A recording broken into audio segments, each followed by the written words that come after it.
Let's do some thrift flips, makeovers.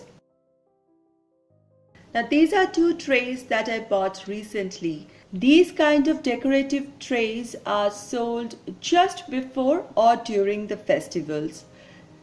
Therefore, the decorative look and the dividers. These are used for gifting, dry fruits, and hence they have this decorative look and the dividers. Now since I got them much after the festival time is over, therefore I got them pretty cheap, and both of them came in around $5 together. So it was a pretty good bargain that way. So I'm going to do two different kinds of makeovers with these trays. Let's begin. First, I'm taking this silver tray. It's a flat tray with the decorative edge and has these dividers inside. First, I thought these are just placed inside because it was all covered with packing paper. So once I removed, I realized these dividers are not just placed, these are welded together, so it's like metallic attachment. It doesn't just pop out that easily. So my first task is to take the dividers off, otherwise I can't use it. So I tried different methods. I tried a hex-up blade to cut it. I tried to use some screwdriver, hammer, and things like that to break it up. Whatever, it worked out finally. I just pulled it. I tried all I could, and finally I was happy that the divider came out neatly. Then I just hammered anything that was poking out or anything out of place. Now there are areas which have got rusted. That might be another reason why I got them cheap. So I took a sandpaper and I sanded them. I sanded all the area that had rust on it. Luckily I didn't need to do the decorative outside edge, which was pretty saved. Now after that, cleaning the dust of rust from it, it's time to give it a coat of paint. I'm using two different color paints, one in white and other in gray, and I shall be using a sponge applicator as well as brush to apply it.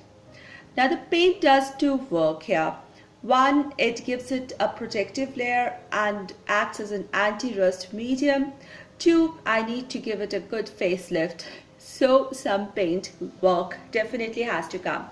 So I'm using a sponge applicator and applying a coat of white paint on the surface of the tray all over.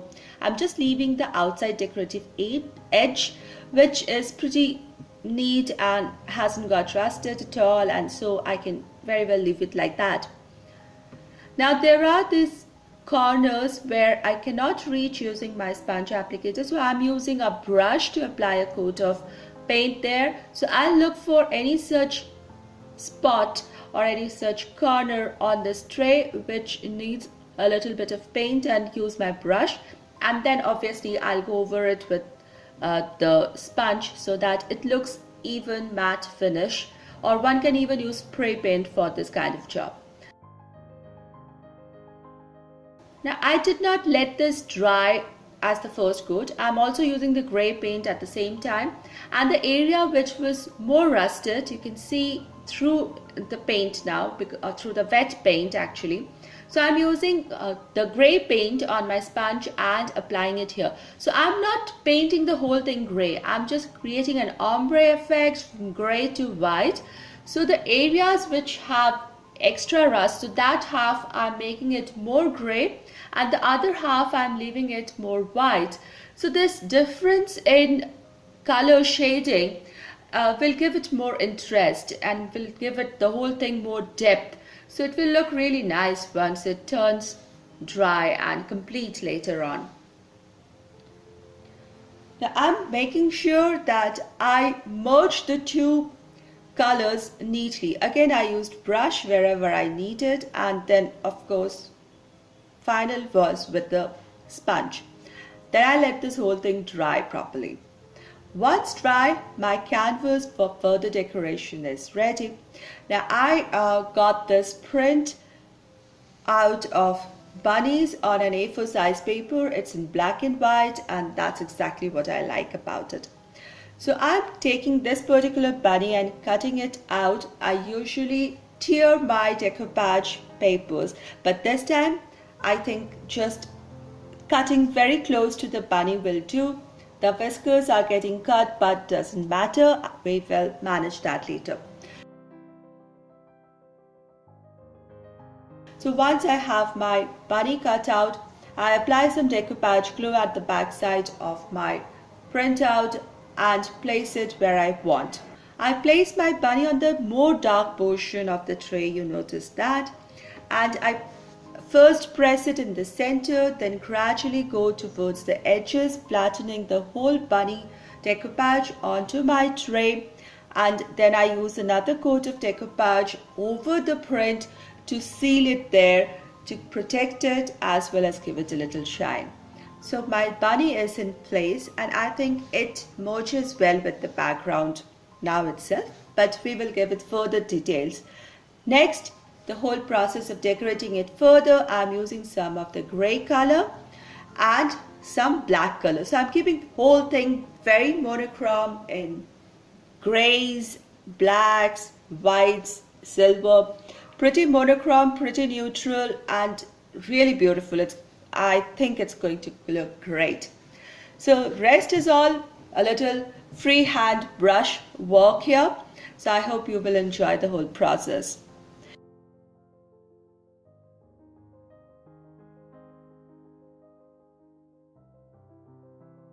Now while you do so, I must tell you that my today's video is part of the third Thursday Thrift Flip Challenge that is hosted by Tammy from the Rusted Willow and Elizabeth from the Southern Shimmer Gals.